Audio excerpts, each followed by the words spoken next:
Mahirap makalimutan ang araw nang matanggap ko ang chat na ikinadurog ng aking puso.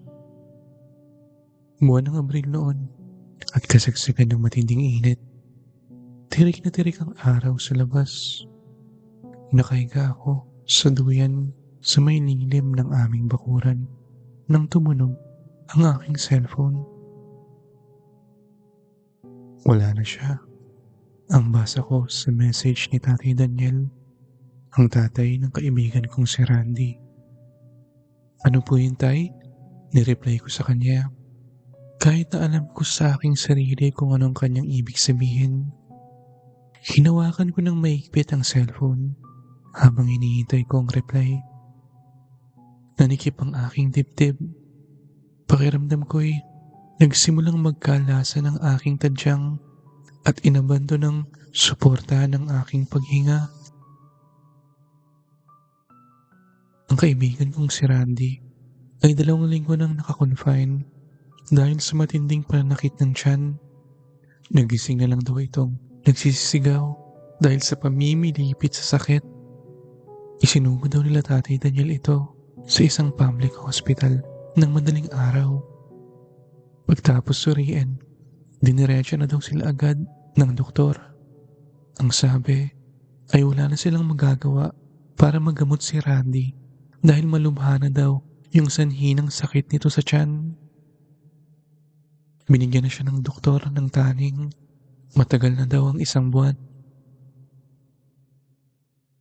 Wala daw silang magagawa para maalis ang sanhi, pero pwede nilang bigyan si Randy ng mataas na dosage ng pain reliever para sa pananakit ng tiyan. Ang balik lang nito sa kanya ay mabilis na sisirain ang kanyang internal organ. Ang tanging magagawa na lang daw ng kanyang pamilya ngayon ay manalangin at samahan siya hanggang sa huli.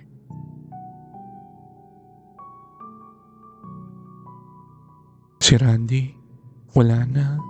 Kanina lang, Noy. Cardiac arrest. Gusto ko pa sanang mag-reply. Gusto kong sumagot ng hindi konektado sa sinasabi ni Tatay Daniel. Gusto kong lumihis itong nagbabadyang mapait na realidad. Gusto kong pagsinungalingan ng mundo sa katotohanang natatakot akong aminin sa sarili. Nawala na ang kaibigan ko.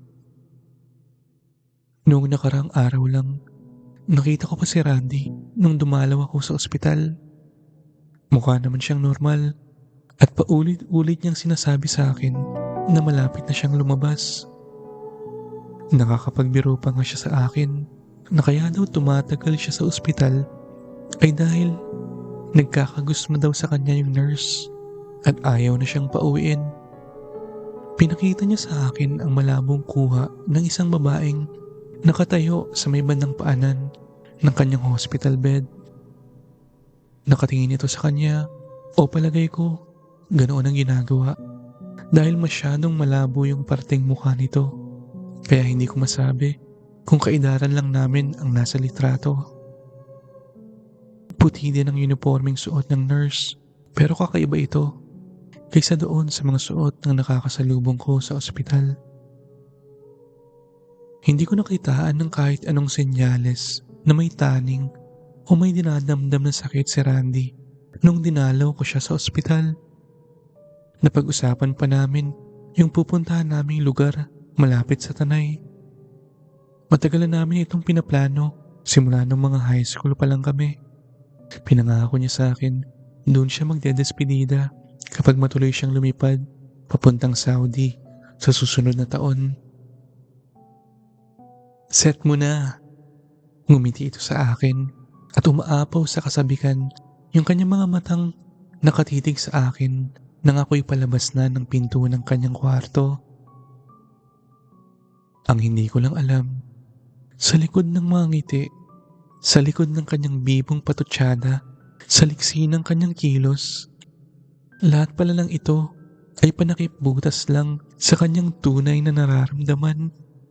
Dahil noong ako'y makalabas ng pinto, aksidente akong sumili pabalik at nakita ko siyang mabilis na ininom yung gabundok na baso ng pain reliever dahil namimilipit na pala ito sa sakit habang kinakausap ako. Tipikal na ugali ni Randy. Ayaw na ayaw niya kaming pag-alalahin. Sinubukan kong mag-type sa chat pero binura ko din ito agad. Maski ang pagpindot sa letra sa aking chatbox ay katumbas ng isang imposibleng gawain. Kahit na tirik ang araw, ay nakaramdam ako ng panginginig. Pakiramdam ko, may nagbuho sa akin ng nanggiyelong tubig. Nagsimulang umikot ang aking paningin. Bumaba ako sa duyan at pumasok sa loob ng bahay. Buti na lang at umabot ako sa sofa. Buti na lang at umabot ako sa sofa bago tuluyang nanlambot ang mga tuhod ko at ako'y nag-collapse. Doon na nagsimulang rumagasa ang sari-saring emosyon. Nagsimula sa matinding sakit ng pangungulila. Sunod ay sa pagtulo ng mga luha na humantong sa malakas na hagulhol na napalitan ng galit, na napalitan ng paninikip ng dibdib, sa pagkulo ng dugo, sa pagkangalay at pagkalamog ng hita dahil sa paulit-ulit kong pagbuntal para magising na sa masamang panaginip na ito, sa pagkalunod sa laway at sipon, sa pagkadurog ng puso. Hindi ko man lang nasamahan si Randy sa huli. Hindi maalis sa isip ko ang pagbabaka sakaling kung nandoon lang ako. Baka may nagbago. Baka naisalba ko siya. Nagising akong parang binibiyak ang aking ulo sa sakit. Hindi ko na namalayan na nakatulog ako sa sopa. Ang unan ko ay may basang mantsa ng luha at sipon. Chinek ko ang cellphone at sunod-sunod ang message sa ginawang GC ng mga kaibigan namin ni Randy. Sa GC, nandoon din pinasa ang detalye ng kanyang burol. Sa isang memorial chapel ang lamay at tatagal ito ng 1 linggo. Nag-usap-usap kami ng mga kaibigan kong sabay-sabay dumalaw sa Biyernes at lahat naman sila'y sumang-ayon.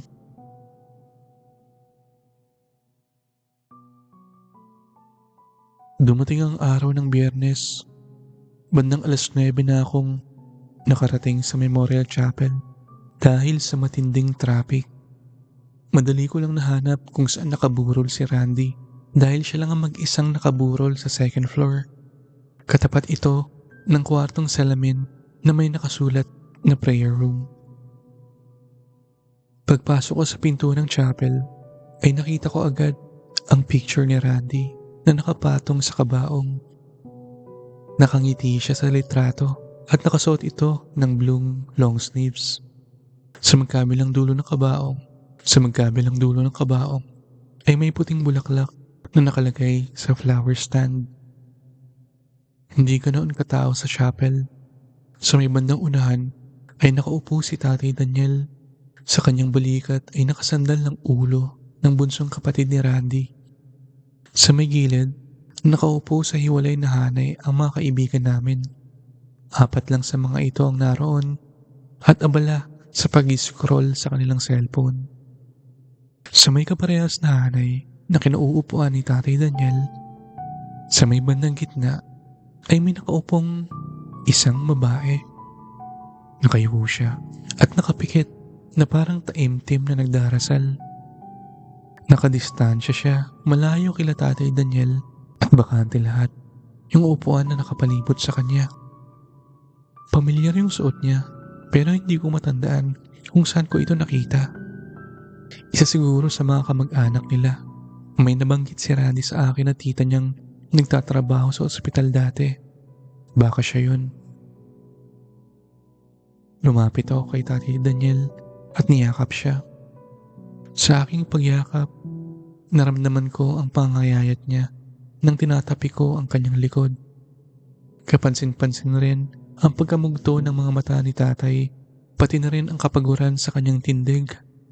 Simula kasi nang na-ospital si Randy, siya lang lahat ang nag-aasikaso. Sunod na nagtungo ako kay Randy. Ito na nga, totoo na talaga. Tahimik na nakahimlay ang aking kaibigan sa loob ng ataol. Nakasuot ito ng puting barong. Ang kanyang muka ay halatang pinulbusan. Ang kanyang labi ay may makapal na pulang lipstick. Matagal ko siyang tinitigan ng maigi. Sa likuran ng isip ko, umaasa pa rin akong bubuksan niya ang kanyang mga mata. Ngingitian ako at bubuksan ang nakatagong pintuan sa gilid ng kabaong. At lalabas siya mula roon. At lahat ng tao sa loob ng chapel ay sabay-sabay nasisigaw na, "It's a prank!" Inabot ako ng ilang minuto sa pagtitig, pero hindi siya dumilat. Hindi gumalaw, hindi huminga. Nanatili pa rin si Randy na walang buhay. Ito na yata talaga. Ito na yata talaga. Totoong totoo na. Kailangan ko nang tanggapin ang katotohanan na wala na ang kaibigan ko. Kinausap ko si Randy sa aking isip. Humingi ako ng paumanhin sa kanya dahil hindi ko siya nasamahan at hindi ako naging mabuting kaibigan. At nagpasalamat na rin sa sandaling nakasama siya at sa kanyang mga iiwanang masasayang alaala. Napakalamig ng salamin sa tapat ng kanyang muka nang hinawakan ko ito. Hindi niya siguro magugustuhan yung kulay ng lipstick na nilagay sa kanya. Sa isip-isip ko, pinuntahan ko ang aming mga kaibigan na nagkukumpulan sa gilid. Kami-kami na lang nila Tatay Daniel ang natirang tao dahil umalis na yung nakaputing babae sa likuran niya. Kaya pala abala ang mga kaibigan ko sa pag-cellphone ay binabalikan pala nila yung mga usapan at yung mga pictures na magkasama sila ni Randy. Kanya-kanya kami nag-share ng mga magagandang alaala namin sa kanya. Hindi namin mapigilang matawa, lalo na yung naikwento yung biglang nasuka si Randy pagkaahon sa swimming pool dahil may hangover pa nung uminom ng kinagabihan. Pagkatapos maikwento ito, ay may inilabas patago mula sa kanyang bag ang isa naming kaibigan at pinakita sa amin. Isang malaking botelya ng alak. Yung alak na paboritong inumin namin nila Randy nung kalakasan pa naming uminom. Nag-aya yung kaibigan namin na inumin namin ito bilang paggunita sa alaala ni Randy at bigyan din siya sa baso at ilagay sa may imbabaw ng kabaong. Bawal uminom sa chapel, kaya ginawa namin ito ng patago. Isa-isa kaming kumuha ng plastic cup, sinalinan ito ng juice, at doon namin isinalin yung alak. Naglagay din kami sa isang cup at ipinatong sa kabaong ni Randy. Hindi ko alam kung nakailang tagay ako sa baso bago ko naramdaman ang sipa ng alak. Hindi ko alam ang nagtulak sa akin dahil na din siguro sa kalasingan. Tumayo ako at muling lumapit kay Randy. Kinausap ko ulit siya pero hindi na sa aking isip. Kinausap ko siya katulad kung paano ko siya kausapin nung buhay pa siya. Sinabi kong napakadaya niya. Bakit bigla na lang niya kaming iniwan? Paano na yung plano naming pupuntahan sa Tanay? Yung pag-abroad niya, yung sisimula naming negosyo, yung ka-LDR niyang si Sheila. Paano na kaming maiiwan niya? Doon na hindi ko na napigilan ang sarili. Daling-daling tumulo ang luha sa aking mga mata. Naramdaman ko ang bara sa aking lalamunan. Gamit ang kwelyo ng aking t-shirt, pinunasan ko ang aking mga mata at nang alisin ko ang kwelyo sa aking muka, doon ay may nasaksihan akong nagpasigaw sa akin bigla.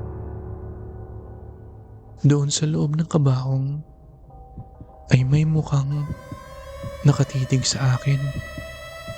Hindi ang mukha ni Randy, kundi ang mukha ng isang matandang babaeng nanlilisik ang mga mata. Mukha na nakasiksik sa gilid ng mukha ni Randy. Napatras ako at munti ko nang matapakan si Tatay Daniel sa aking likod. Sinalo niya ako at inalalayang makaupo. Tay, sino yung nandoon? Ang turo ko sa kabaong. Tinignan ako ni tatay at napansin niya ang mugto sa aking mga mata at naamoy ang alcohol sa aking hininga. Hinaplos niya ang aking likod at sinabing kung nasaan man si Randy ay sigurado siyang binabantayan niya kami ngayon. Nakaramdam ako ng gaan sa pakiramdam pagtapos ng haplos at muling naglakas loob na tingnan ang loob ng kabaong. Pagkasilip, bumungad sa akin ang payapang mukha ng aking kaibigan. Mukha ni Randy. Wala yung mukha ng matandang nakita ko kanina. Nasapul nga siguro ako talaga sa nainom na alak. Naglakad ako pabalik sa pwesto ng aking mga kaibigan. Habang papalakad, nakita ko sa may pintuan ang babaeng naambutan ko ng pagdating ko kanina. Nandun siya sa loob ng prayer room. Ganun pa rin ang kanyang posisyon. Nakaupo, nakayuko, na parang taimtim na nagdarasal. Patuloy ko siyang pinagmamasdan at doon na bumalik sa akin yung dahilan kung bakit may pamilyar sa kanya. Yung suot niya ay kaparehas ng suot ng nurse sa picture na pinakita ni Randy sa akin sa ospital. Siya yung bantay na nurse doon. Tinignan ko ang kanyang muka pero mabilis akong tumingin sa ibang direksyon dahil nakita kong nakatingin na ito sa akin. Bumalik ako sa kinauupuan ni Tatay Daniel. Tay, hindi pa po ba nagugutom si tita? Dalan ko kaya siya ng kape doon. Sinong tita? Tanong nito. Yung si tita nurse po, sagot ko. Ang lohikang sinundan ng isip ko noon ay yung pinakitang picture ng nurse sa akin ni Randy ay tita niyang nagtatrabaho doon sa parehas na ospital na pinagdalhan sa kanya. Yung nakaupo po dito kanina sa may likod niyo, dagdag ko. Iniikot ni Tatay Daniel ang kanyang leeg at hinanap yung tinutukoy ko. Andun po siya tayo ngayon nagdarasal sa prayer room. Itinuro ko ang kwarto sa tapat. Tumayo si Tatay Daniel at pinuntahan ang prayer room. Pumasok siya sa loob at nagtingin-tingin din sa mga kalapit na kwarto. Bumalik ito at sinabing wala naman daw tao doon. Sunod ay sinabi niya din sa akin na ang nurse na kamag-anak nila ay sa US nagtatrabaho at wala siyang balita kung kailan uuwi ito. Tinanong ko yung nurse sa ospital. Yung may picture na pinakita sa akin sa cellphone ni Randy. Bakas ang pagkalito ni Tatay Daniel sa sinabi ko. May kinuha siya sa kanyang sling bag. Ang cellphone ni Randy. Inunlock niya ito at inabot sa akin. Tinignan ko ang pictures sa gallery ni Randy. Umabot ng halos 20 yung kuha niya sa iisang lokasyon sa may tapat na pader ng paanan ng kanyang hospital bed. Chinek ko yung mga deleted photos pero walang laman ito. Muli kong ineksamin yung kuha niyang litrato. Parehas na parehas doon sa pinakita niya sa akin. Kaibahan lang, puting dingding yung bahagi na dapat ay nandoon yung nurse. Chinek ko yung time at date. Lahat ng ito ay kuha ilang minuto paglipas ng hating gabi. Binalik ko kay Tatay Daniel ang cellphone at patuloy ko pa ding sinusubukang balikan yung picture na pinakita sa akin ni Randy. Malabo yung parte ng mukhang pinakita niya. Pero pag inaalala ko na ito ngayon, ang mukhang nakikita ko ay mukha ng matandang may nanlilisik na mata sa loob ng kabaong niya kanina. Bandang 4:00 na ng madaling araw at sabay-sabay na kaming umuwi ng mga kaibigan ko. Nauna na ding umuwi si Tatay Daniel dahil pinalitan ito ng kanyang kapatid na magbantay sa Memorial Chapel. Lumabas kami ng chapel at pansamantalang huminto sa tapat ng prayer room na ngayon ay nakapatay na ang ilaw.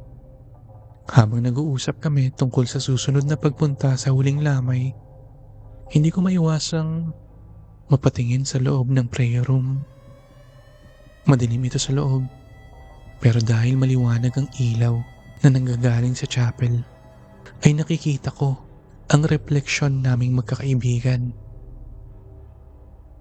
Ngunit bigla akong nanigas sa aking kinatatayuan dahil sa isang nakakakilabot na realisasyon.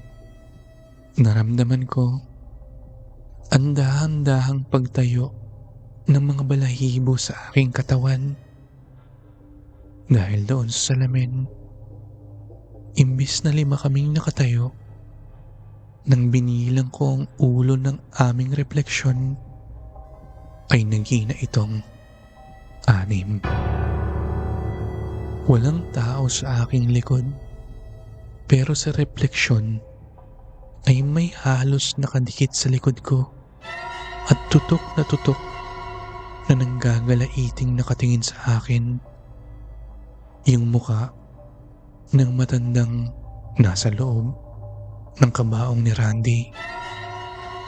Naka-uniforme ito ng puti at ang muka ay hindi mo gugustuhin makita maski sa iyong masamang panaginip.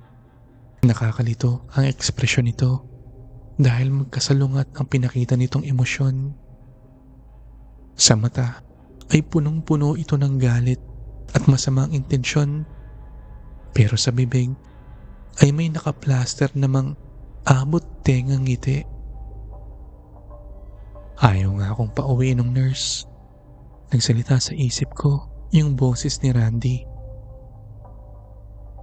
Pakiramdam ko, ako'y nabingi at may kamay na mahigpit na nakatakip sa aking mga tenga. Hindi ko marinig ang usapan ng mga kaibigan ko. Tanging mahinang hangin lang na parang binubuga sa tapat ng aking tenga ang aking nararamdaman. Itinaas ng matanda sa refleksyon ng dahan-dahan ng kamay nito. Sa aking gilid ay ramdam ko ang bigat ng kanyang kilos kahit hindi ko ito makita ng direkta. Gumapang ang payat na kamay sa refleksyon papunta sa aking braso. Tumawid sa aking tiyan, nagpaikot-ikot sa aking dibdib hanggang huminto ang daliri sa tapat ng aking puso. Binuka ng matanda ang kanyang bibig na para bang puppet na may nagpapagalaw dito at dahan-dahan niyang sinambit ang salitang prayer. Sunod ay ang paglapit ng dulo ng kanyang dila sa loob ng aking tenga. Nakapasok na ito at naramdaman ko ang pasang likido mula sa malikot niyang dila. Sinubukan kong magpumiglas pero naninigas ang aking buong katawan. Abot kamay ko ang mga kaibigan pero hindi ko masabi sa kanila ang nangyayari sa akin. Para bang binabangungot ako ng gising.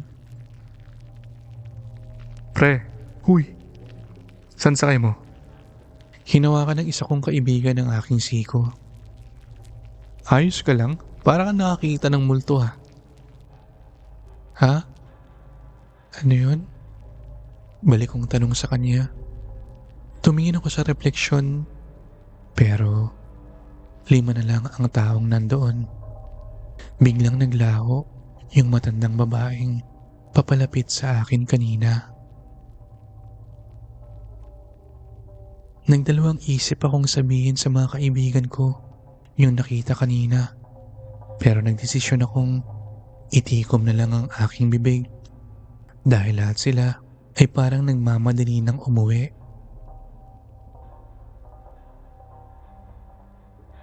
Siya ba ang sundo ni Randy? O siya ba ang hadlang na siya'y mamahinga papuntang langit?